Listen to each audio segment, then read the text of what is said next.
Hashama harka fuunee jira jirtu Oromoo koo baga jiraatanii nagaa kooti alhamdulillah. Har'asii akkuma beektan viidiyoo tokko qabadhee isiniif dhufeen jira. Innis viidiyoochi maaliin hojjettanii salaaxa hojjechuufan jira har'a. Itti bashannantu turtiin keessan nafaana haa ta'u isiniin jedha. Dijaajii kana akkanatti haphisee muradheen jira. Salaaxa hojjechuu fi waan ta'eef akkasittiin haphisa isinitti mul'ata jedhee abdii qaba. Kanaafuu maalitti bubuusa walumaan argina.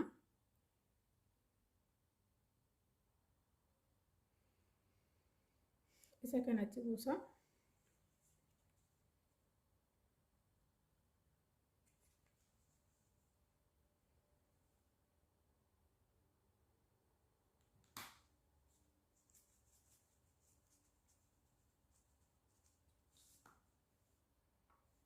Black pepper, فلفل أسود، أشربه يمكن سوقت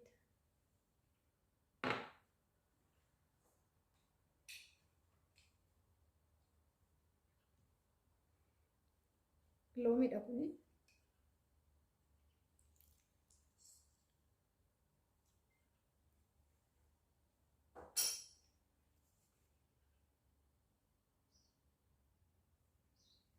Akkuma immoo kuduraa kana itti buusu kaarotii xixiqqoo kana na barbaachisaa avokaadoodha.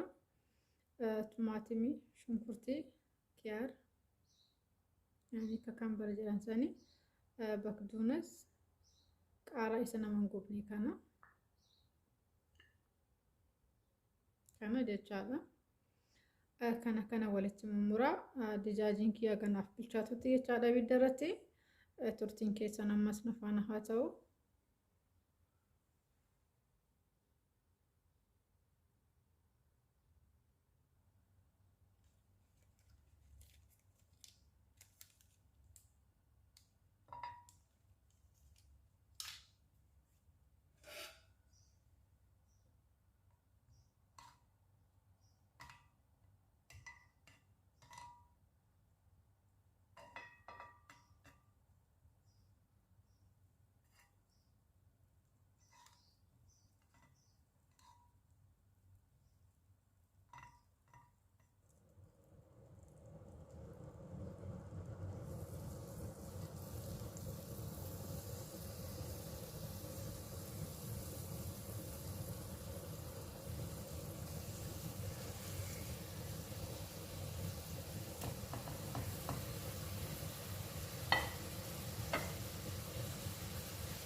Dijaajii fi akkasitti bilcheessaa jira. Dijaajiin fi osoo bilchaatu naannoo iyyuu kuduraa naquuf ta'uu isaanii mummuradha.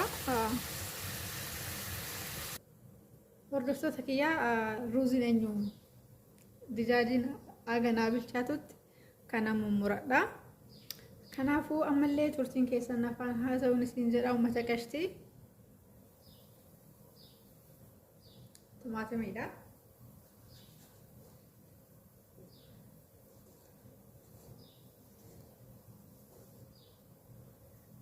Baay'ee hin fayyadamu jechuun baay'ee hin muru. Maaliif kan inni hojjetu nama lama qofa anaa fi madaamii kiyya qofa waan ta'eef nu lamaatu nyaata waan ta'eef baay'ee miti kan hin fayyadamu jechaadha. Gimmaasha irraa fayyadama. Maaliif lukkuunis ni jira waan ta'eef.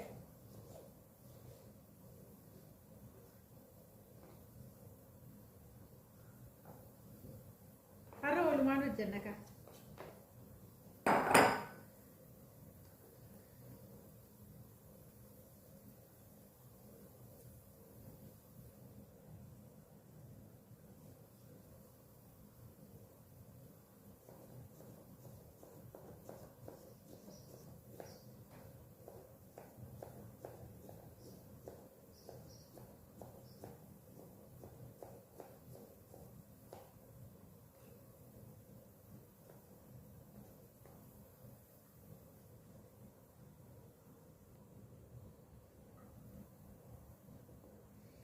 kun akkuma beektanii wannaadha maqaan isaa kaarotii xixiqqoosanii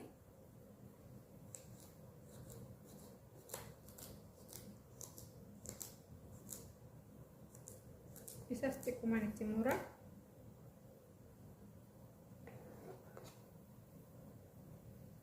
shunkurtiidha.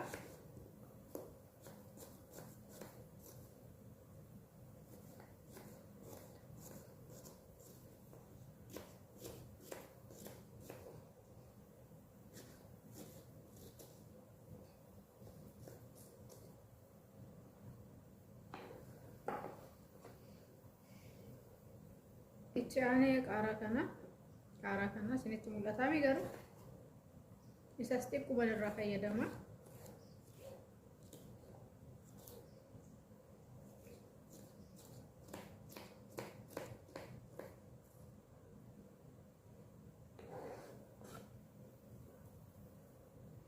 Avokaadoodha kana hafe avokaadoo fi baqduunas jechaadha.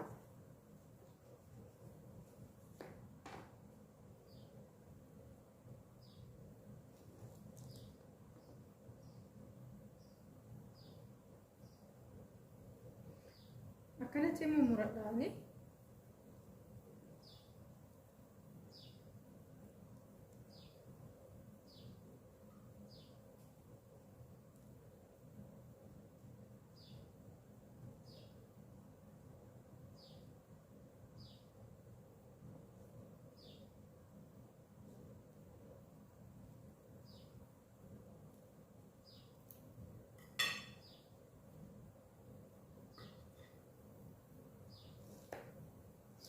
baay'ee miiceen jira. Miiceen immoo maalidha kanaan jennee miicee kan jira. Miicee qopheeffadhee waan ta'eef hordoftoota koo na faana jirtu moo akkami laata?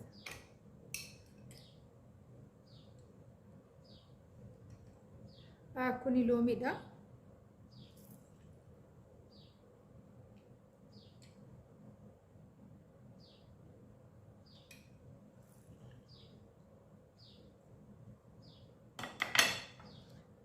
Soogidda xiqqoo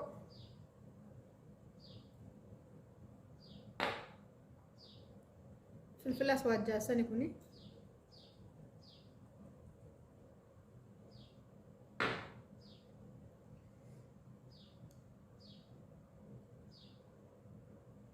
isinitti mul'ata jedhee intinan yaada. Barreeffamni kuni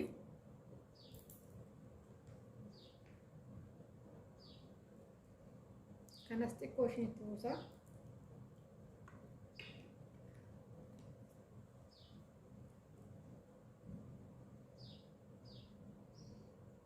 Isa kana dips roomaan jedhanii isa kana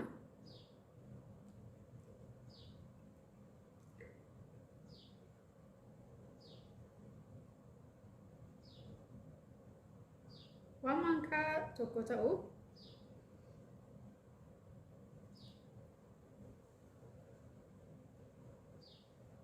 zayitii xiqqootti buusa. Yaani zayitii salaataa fi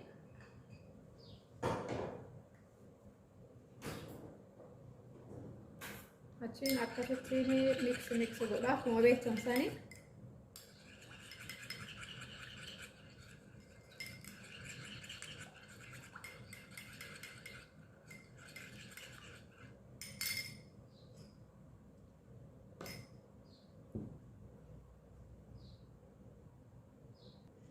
Dijaajiin kiyya kun akkatti bilchaatee jira.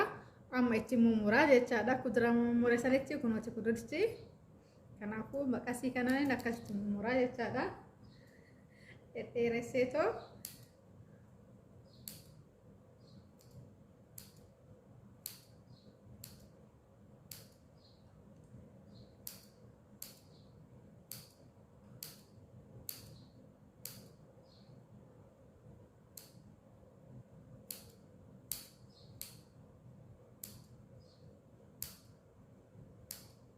salaataa kana akka jaalatan abdiin qaba. Dhugaa baay'ee tokko mi'a hojjedhaatti dhandhamaa yaala isiniin jedha uummata qashti.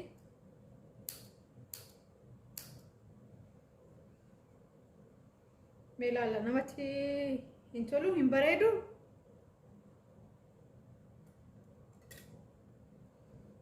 amma maalitti buusaa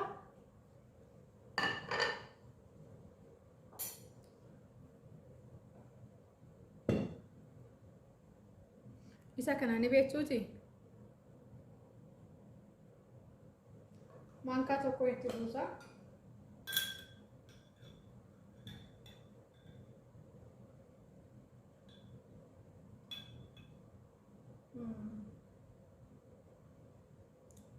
kana tokko maankaa kana tokko itti buusaa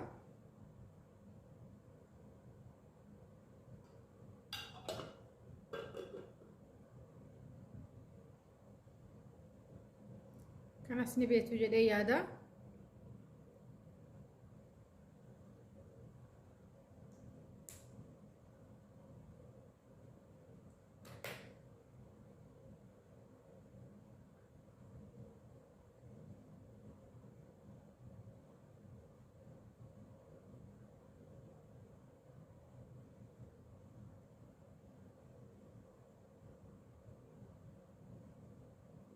hedduu miidhagaa hedduu mi'aayaa hojjetanii akka nyaatan abdiin qaba dhugaa amma walumaa hojjennee miti isa kana dhumarratti isa kanan itti buusaa jecha akkanatti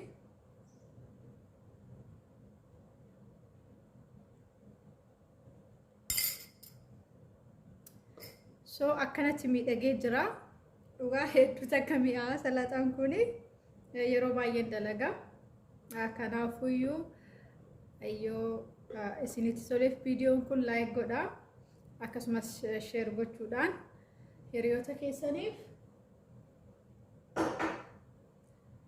kana fakkaataa viidiyoon kee har'aa turtii na waliin qabdanii akka bareeda ta'e nan amanaa kanaafuu viidiyoo biraatiin hanga deebinee wal arginutti turtii gaarii isiniif haa ta'u baay'ee isinii jedha viidiyoon illee isinitti dheerateera irratti fakkaata har'aa yaani waan gaarii waan mul'isuuf ta'eef yoo dheeratee somaa rakkoon qabu jedhee yaada akkasii hojjedhaatii nyaadha mana keessanitti baay baay haga viidiyoo biraatiin wal arginu